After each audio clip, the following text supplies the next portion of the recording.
DCYF can become a complicated web for the children who end up in it. Volunteers in the CASA program represent their voice, often becoming the only consistent adult a child has throughout their time in state care.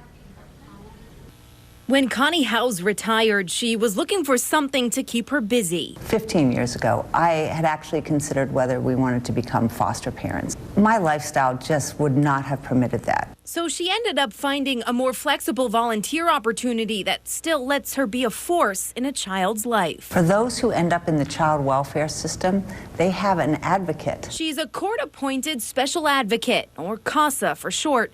Volunteers act as the eyes and ears for the court, each assigned to a child as soon as he or she comes into the DCYF system. The child is with their family. You may go in and assess the situation there. Or if the child has been placed in foster care because of a neglect or an abuse situation, then you can evaluate the foster care placement. As part of a team alongside an attorney and social worker, CASA volunteers present in court the side of the child, sometimes left in hostile situations. So far this year, there have been at least 5 cases of child neglect, abuse, maltreatment, or even death in Rhode Island.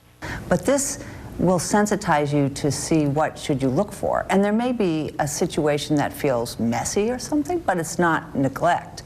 So with the training, you're able to walk in and provide those extra eyes. The CASA program is run by Family Court, not DCYF, but volunteers still play an active role in the lives of almost 3,000 abused or neglected kids in the system.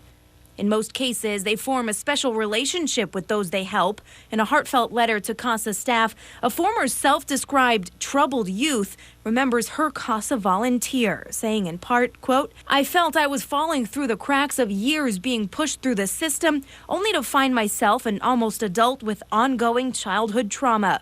I remember how he was the first person to help that actually seemed to want to help." And you do get attached to the child. That's why I think it would be very hard to never see the child again afterwards. But if that's the situation, you know that the child has been returned to a safe and stable environment.